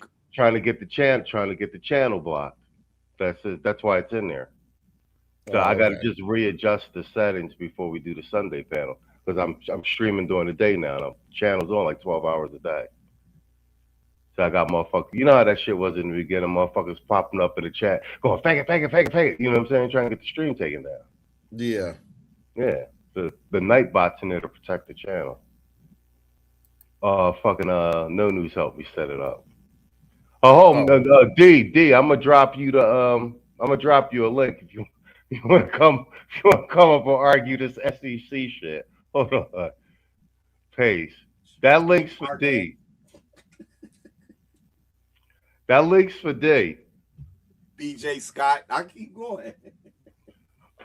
All right, guys. We at the 1 hour 38. That link's for D. I had no idea niggas was going to be this upset about SEC segment in the Big Ten. We've done motherfucking sports segment. DJ Fluker, big weak ass tackle. You just antagonizing niggas, Tito. What you call? What you call? Nigga can't even block Girl Scouts. All right, D not coming up. All right, D, it's just sports talk. You done heard worse from motherfucking Hoop. And Hoop and Tito them when added to each other. Ben Davis can't tackle with this SEC shit. None of y'all play for the team, so y'all shouldn't be this upset. What you call? All right, cool. Yeah, I'm upset. All them fucked up years of BCS, SEC dick riding. I'm upset. Shit. Have to spend all that money on chicken wings to watch some motherfuckers that I don't want to see. Shit. Don't let them antagonize you, D. You know what I'm saying? Big Ten, don't let them antagonize you, D. You got a wrench and everything. We lay you over. Don't let them antagonize you. I mean, he's going to, but don't let him do it.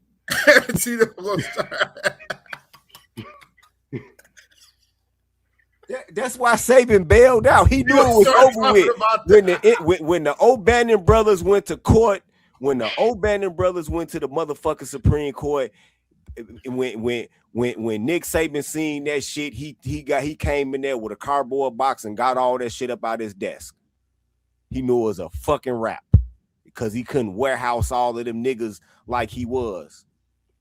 Niggas sitting there, the fuck out of here. Niggas sitting there with goddamn it, Mark Ingram and goddamn it, Derrick Henry, all them niggas on the same bench. Like, what the fuck? How you do that, nigga?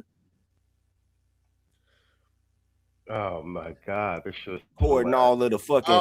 I'm surprised. You know what? I'm damn near surprised Alabama ain't get a fucking antitrust suit on their ass. You got 80,000 motherfucking 5-star recruits down there.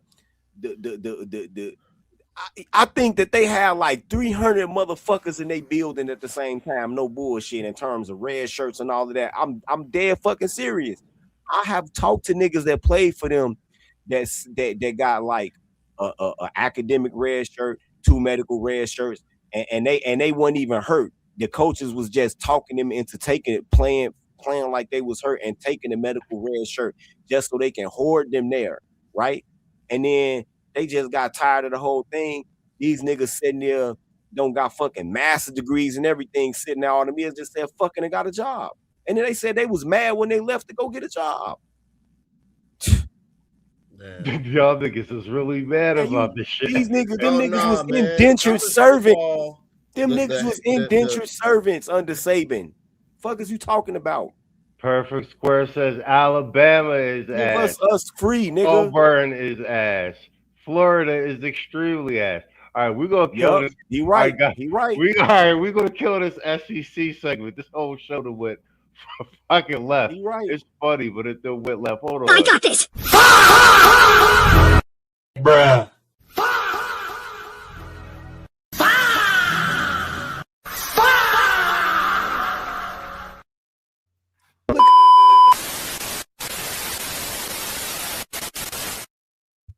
Look at them original teams. They jerseys was sweaters. The jerseys was sweaters, nigga. You niggas playing perfect weather. Come on, man. Wake up. I would say this, man. Like pro, all right, but I'm not gonna lie to you, Machismo. As you figured out, college football is a lot more personal, man. It was scary. It's crazy. I mean, what you call it? The last time we had this big, it was you and Hoop up in here. Yeah, but like I said, this was a political segment. Now, college football is because I'm gonna tell you this. With pro, you for the most part know who the champion is, but everybody's upset about all the politicizing and then there's style points, and it's like this, soft kind of skill aspect where, I guess it's changing, you know what I'm saying, with the whole tournament style and stuff like that. They talking about it, but yeah, people feel some type of way about that shit. I'm not gonna lie to you, bro. They really do. They really do. Motherfucker, look, you got people in LA still mad about 2005 USC versus Texas. That's crazy. I'm serious. No, I believe it. I'm just saying that's crazy. Shit, we're at 143, guys. I don't even think we got time. Reggie Ragland, trash as fuck. Trash as fuck. Couldn't play in cover one, getting smoked by old running backs and shit in the fucking red zone. Yeah, I remember all of them, bro. Right. And Aaron Rodgers was there. Green Bay drafted this goofy ass nigga instead of taking the receiver in the first round. This nigga fuck his ACL up in the first 7-on-7s. You know why? Because he couldn't fucking cover running backs in the first place. Then he went to Kansas City and got burned up by running backs too. You know what I'm saying? I could go on and on with this Alabama shit, man. I could go on and on. All right, guys. We at 144. You guys could take it. Yeah, I'm fine with OT. No, I mean you guys could take it home. Like it's, I want to put something. I couldn't put last week's on rotation. Oh, I see. But I get paid off the rotation. I get ad money. No, I 100% agree with that. Perfect Square. But HBCUs, the motherfuckers don't even support their damn schools as it is. You know what I'm saying? Even outside of sports. The motherfuckers don't donate. They walk around loud and proud with a damn and I'm not knocking, people in general who are alumni who went there or whatever the case may be, but it's a sort of inferiority complex. They don't donate, and it's like people got to play political games and stuff like that to a certain extent. I mean, I guess it's indirectly related to try to get talent to their school. Nobody wants to play there. They still butthurt about Deion.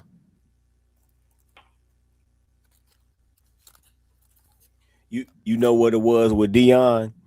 They ran Deion up out of there because Deion was gonna cause a significant problem.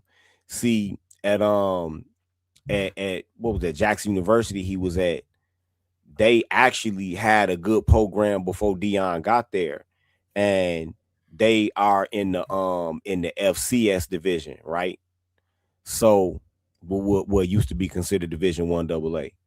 So they have been invited numerous times now. They've been invited to the postseason tournament for the FCS numerous times, and the athletic department turns it down every time. And I'm like, wow, why would you deny them kids a chance to play in that tournament and showcase their shit and get drafted, right? The reason they do that is because the FCS tournament, they don't do neutral site games. You know what I'm saying? They don't do neutral site games. Yeah, they don't do neutral site games in the FCS. So what would happen if they were to end up hosting the game? Them cameras gonna have to come down there. And the first thing, since most HBCUs are dumps, the first thing that they go notice is like, whoa, what the fuck? Why is this sidewalk cracked? Because they used to the way that these PWIs look. And if you go on one of these, well, that's what they call them, PWIs, predominantly white institutions. If you go to me, they just regular colleges.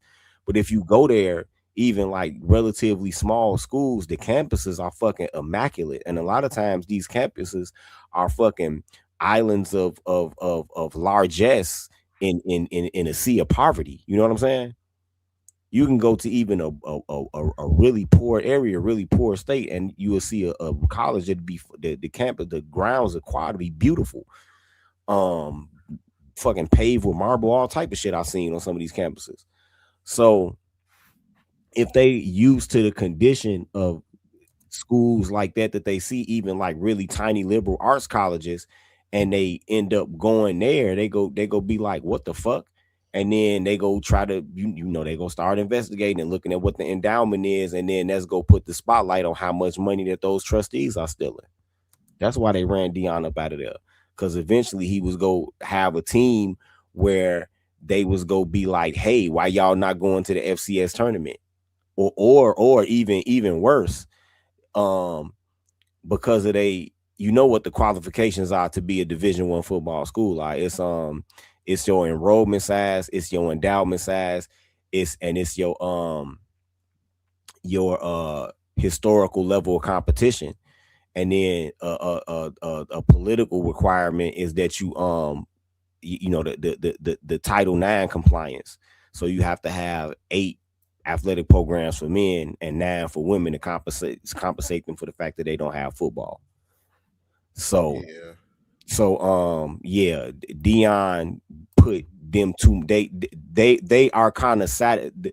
The HBCUs are satisfied with being where they at. All the money satisfied with being where they are, because if any of those schools, like I said, if the football team, the revenue producing sports, football, basketball, but especially football, basketball is different because it's contained. It's inside of a gym. As long as the inside of the gym look good, y'all cool. But see, with football, they show overhead views from drones and blimps and shit on commercials and shit. So imagine if one of these schools, these HBCUs went to the FCS tournament, and then they want to do an overhead shot for the commercial, and how bad one of them campuses probably go look from an overhead shot. Because I'm telling you, they are dumps. I played with a couple of guys that ended up going to Grambling. They said it was horrible. Straight up. So one of the things is that, people are obviously going to see that all the money at any of these damn HBCUs is either one or two places. It's in that damn parking lot, or it's through all that damn bureaucracy that you see that's unnecessary. That's director of this, director of that, with some old nigga at the top and a bunch of late 20s, mid 20s, unexperienced ass black females with some big ass titties and big ass. Yeah. So we know what time it is with that. Yep.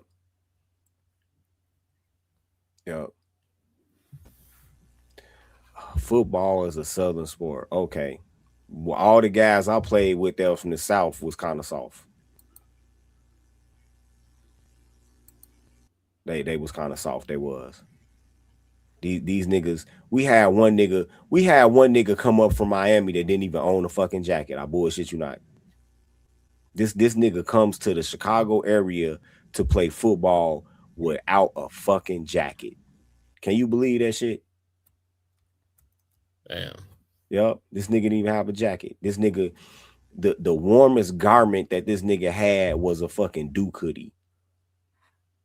And the coach, the fucking head coach had me and this tall receiver nigga round up all of the players that came from the South and gave us the keys to the fucking volleyball team's van and told us to take them somewhere and buy them motherfuckers some coats.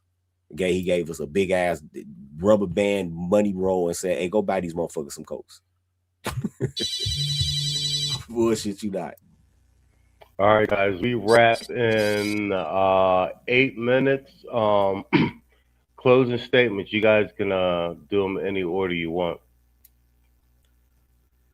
Look, y'all gonna start seeing an uptick as we already are seeing. I say it like this, you know, if we got them crying, then obviously we hitting soft spots. So let's continue where we at with it. I know I opened with this. I will repeat it.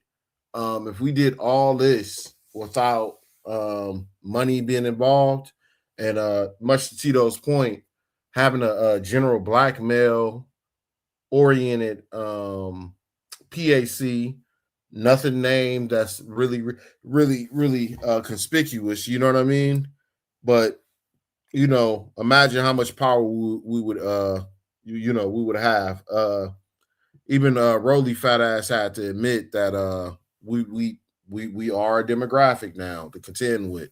So you got a lot of people out here with this sort of fatalistic mindset, or this sort of mindset that, you know, you can't do anything or whatever the case may be. I would say you're doing something, at least being present. I mean, everybody has their role, you know.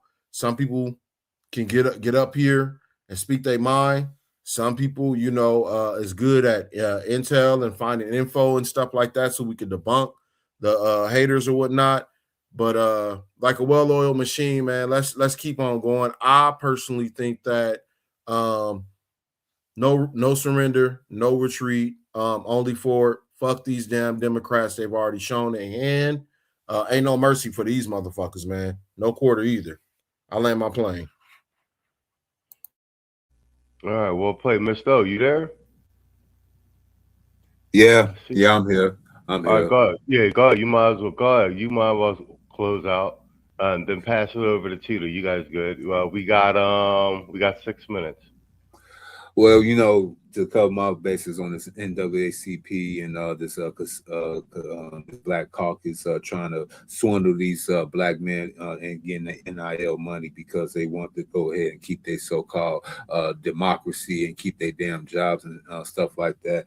But they'll never ask none of these Keishas, who are the so-called most educated, you know, running circles around those niggas, not to go ahead and not continue their studies, or don't go to start none of these bombastic entrepreneur programs with jobs, you know, only for black women, but black boys are supposed to be included too. But they don't ask none of these old boomers, you know, like you said, to come over and give their so-called money back to these colleges. Now they're gonna give them to these old Keishas and these old Beckys and stuff like that. But they want these young men to go ahead and destroy their futures before he even started, to go ahead and keep up the black cause. They ain't got nothing to do with them at all. I tell them to go F themselves.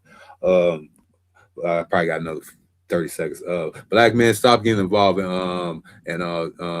women affairs that probably potentially get you in under 6 feet under or behind a jail cell. You know what I'm saying? Forget all that. The days of you being a sacrificial lamb for any old Keisha, even if she your bloodline, is over with. Protect yourself and guard yourself. SYSBM. And last but not least, just F all these simps, old niggas, these Keisha that come to this space and trying to put shame on our names. We coming for y'all over with, and I'll land my plane there.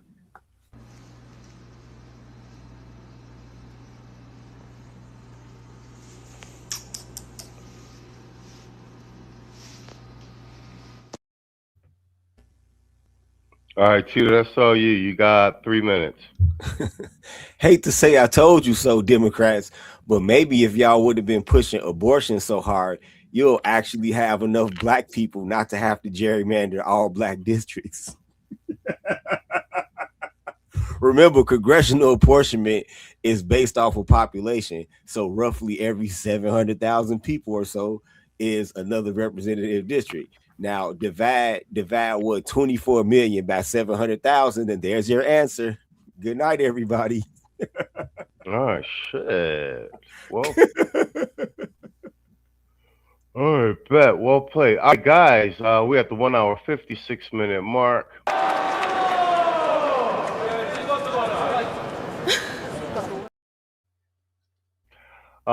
Salute to the chat, man. Salute to the chat. Yeah, thanks for hanging out with us, guys. We'll be back again next Sunday. I do believe we'll be back tomorrow night, 10:30 Central. With random shit, me and Mr. O, I believe he's off tomorrow, so we'll try and get one in on Monday, maybe Tuesday as well. Yo, glad to see a couple old faces up in here. Perfect Square, fucking Wrench for dropping in, man. Urban Reed for dropping in. I know we on late night on Sundays, man. I'm glad you guys show up every Sunday, and and different people too. So shout out to D.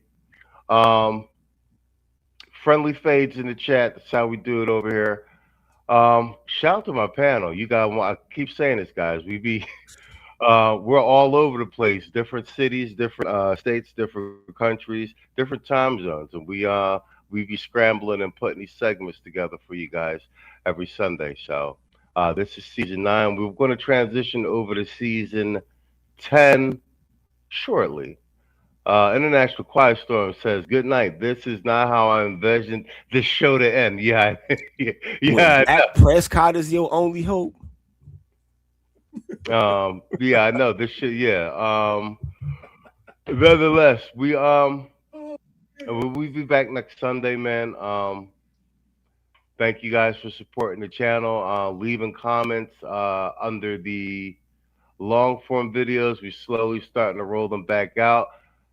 Community tab is popping. Meme warfare is in full effect. So anybody want memes, let me know. I'll email you a bunch of shit for you to post on your channel, on your community tab as well. We've been streaming during the day, during the week. So share our shit on Facebook, Twitter, Facebook in particular. We're getting a lot of traffic from there. You say you think I've been black? Yo, I'm glad you said that, Irv. I mean, you ain't the only one. You're not blacklisted. You don't get my notifications anymore. I know mad people don't get my notifications, and I don't get other people's notifications either. Like if I want to go see Hood Conservative or Jack, I actually got to save their channel on like a notepad or something and go and just manually put them shit into YouTube for me to show. So I do believe you're not getting my notifications anymore. Tons of people aren't. People have been unsubscribed automatically. I watched that on the back end, and my notifications have been turned off. I think I looked at my analytics. I got 2% of my audience have their notifications turned on, and I know that wasn't good. You check at different times. Yeah, guys, you're going to have to save us and check in on us. You know we on at night, and I stream during the day on the, whatchamacallit, oh, shit. Got to get out of here, guys. That's a wrap. All right.